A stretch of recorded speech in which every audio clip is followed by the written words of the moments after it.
तो हेलो दोस्तों, तो कैसे हैं आप लोग। उम्मीद करता हूं कि आप सभी लोग ठीक ही होंगे।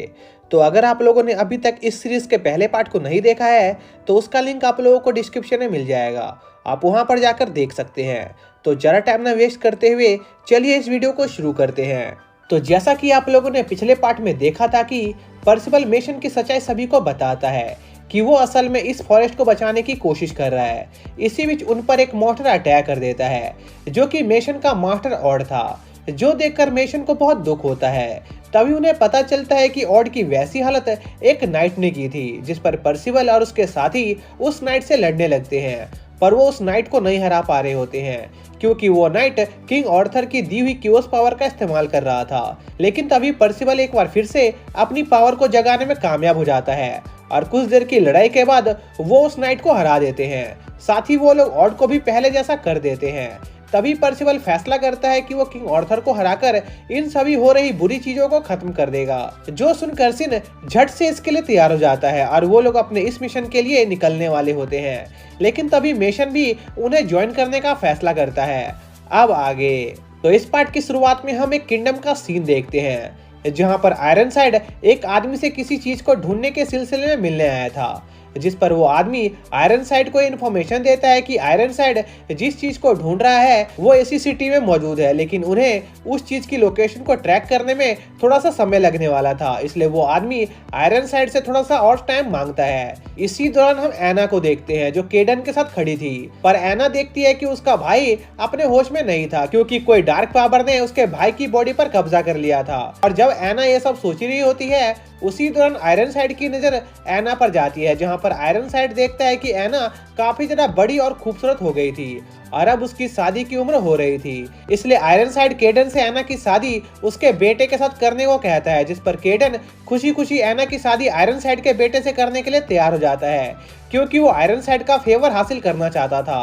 पर एना आयरनसाइड के बेटे से शादी नहीं करना चाहती थी। लेकिन तभी हमें पता चलता है कि आयरनसाइड असल में केडन के साथ सिर्फ छोटा सा मजाक कर रहा था क्योंकि आयरनसाइड रियलिटी में अपने बेटे को जान से मारना चाहता था। साथ ही आयरनसाइड केडन को उसकी उस खास चीज की खोज जारी रखने को कहता है, जहां हमें पता चलता है कि आयरनसाइड की उस खास चीज का नाम fragments of coffin of internal tomb होता है। इसी दौरान हम हमारे हीरोज को देखते हैं जहां पर वो सभी लोग अपने मैजिक को कंट्रोल करने के लिए ट्रेनिंग कर रहे होते हैं। जैसे डैनी अपने टेलीकिनेसिस मैजिक का यूज करके मछली पकड़ रहा होता है और पर्सिबल अपने बनाए हुए पपेट को ऑर्डर देने की कोशिश कर रहा होता है, पर पर्सिबल के पपेट्स पर्सिबल के ऑर्डर को अनसुना करके अपने अपने काम में लगे रहते हैं, जिस पर पर्सिबल कंफ्यूज होता है कि आखिर वो अपने पपेट को कंट्रोल क्यों नहीं कर पा रहा था। जिस पर सिन पर्सिबल को बताता है कि एक आदमी का मैजिक असल में उस आदमी की पर्सनैलिटी को शो करता है और पर्सिबल के पपेट्स इसलिए पर्सिबल की बात नहीं सुन रहे थे क्योंकि वो सभी भी पर्सिबल की तरह ही बेवकूफ थे।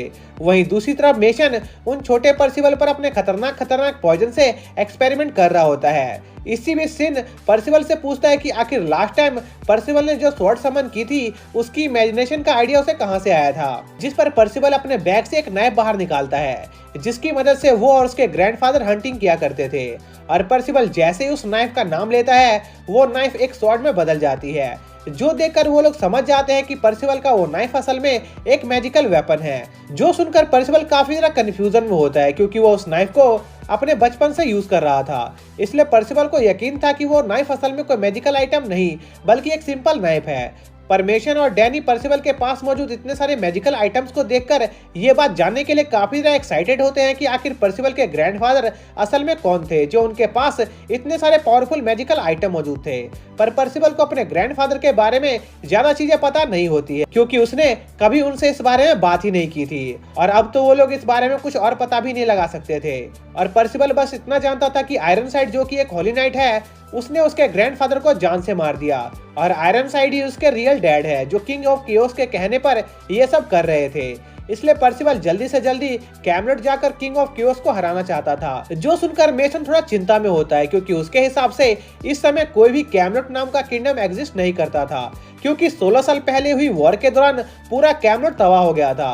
पर पर्सिबल को सिन की बातों पर पूरा यकीन था कि कैमलेट अभी भी एग्जिस्ट करता है और वो सिन के साथ उसे ढूंढ कर रहेगा।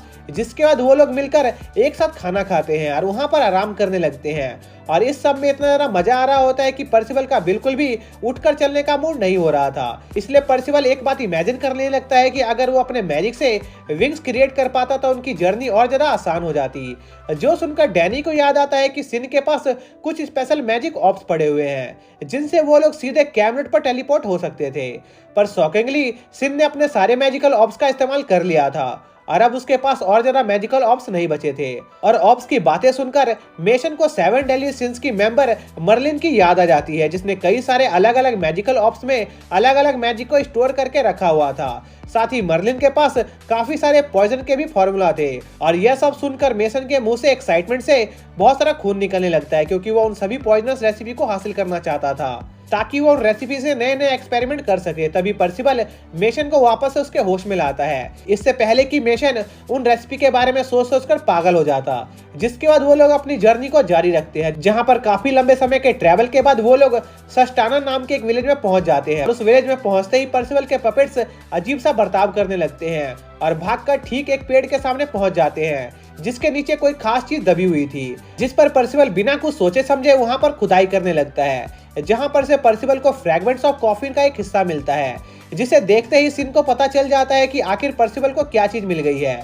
लेकिन इससे पहले कि सिन उन्हें कुछ बता पाता, वहां पर एना आ जाती है, जिसे लग रहा होता है कि पर्सिवल और उसके साथी असल में आयरनसाइड के लिए काम करते हैं और वो वहां पर उस कॉफिन को ले जाने आए हैं। इसलिए एना उन लोगों को चुपचाप उस कॉफिन को उसके हवाले कर देने को कहती है, क्योंकि वो कॉफिन उनके लिए काफी तरह इंपॉर्टेंट था। जिस पर डैनी एना से लड़ने के लिए तैयार हो जाता है, क्योंकि डैनी को लग रहा था कि एना उन्हें चोर समझ रही है, जो बात उसे पसंद नहीं थी। पर एना चुटकी बजाते ही डैनी को हरा देती है, जिस पर मेशन डैनी की मदद करने की कोशिश करता है, पर एना मेशन को भी ओवर पावर कर देती है और उन्हें चुपचाप उस फ्रैगमेंट्स को उनके हवाले कर देने का ऑर्डर देती है। जिस पर पर्सिवल बिना कुछ बोले सीधे वो फ्रैगमेंट्स एना को दे देता है, जो देखकर वो थोड़ी शॉक हो जाती है, क्योंकि उसे नहीं लगा था कि वो लोग इतनी आसानी से उन्हें वो फ्रैगमेंट दे देंगे। क्योंकि एना को मेशन और डैनी से थोड़ी सी डार्क ऑरा महसूस हो रही थी। पर एना देखती है कि पर्सिवल के अंदर कोई भी डार्क एनर्जी नहीं मौजूद थी और वो काफी ज्यादा प्योर था, इसलिए एना उन्हें छोड़ने के लिए तैयार हो जाती है। तभी पर्सिवल एना से पूछता है कि आखिर उस फ्रैगमेंट्स के पीछे कौन पड़ा हुआ है, जिस पर एना आयरनसाइड का नाम लेती है। जो सुनकर पर्सिवल समझ जाता है कि आयरनसाइड इसी सिटी में मौजूद है। इसी बीच वहां पर एना की सर्वेंट आ जाती है, जो एना को वहां से वापस अपने साथ किंगडम ले जाने आई थी, क्योंकि कड ने उसे ढूंढ रहा था। जिस पर एना उस फ्रैगमेंट्स को पर्सिवल के पास ही छोड़कर वापस से अपने किंगडम निकल जाती है, क्योंकि एना उस फ्रैगमेंट्स को इतनी जल्दी किसी और के हाथ नहीं लगने देना चाहती थी। जिसके बाद वो सभी लोग एक होटल रूम में जाते हैं, जहां पर पर्सिवल सिन से पूछता है कि आखिर ये क्या चीज है, जिस पर सिन उन लोगों को बताता है कि ये फ्रैगमेंट असल में fragments of the coffin of internal Tom का एक फ्रैगमेंट है, जो आयरनसाइड के लिए काफी ज्यादा इंपॉर्टेंट चीज थी। लेकिन सिन अभी के लिए पर्सिवल को थोड़ा संभल कर रहने को कहता है, क्योंकि अभी वो आयरनसाइड को हराने जितना पावरफुल नहीं बना था, इसलिए वो लोग आयरनसाइड से सीधा मुकाबला नहीं कर सकते थे। जिस पर सिन उन सभी को मिलकर पहले इस बारे में इंफॉर्मेशन इकट्ठा करने को कहता है कि आखिर आयरनसाइड उस सिटी में कहां पर मौजूद है और वो फ्रैगमेंट्स ऑफ कॉफिन को क्यों ढूंढ रहा है। जिसके साथ ही ये पार्ट यहीं पर खत्म हो जाता है।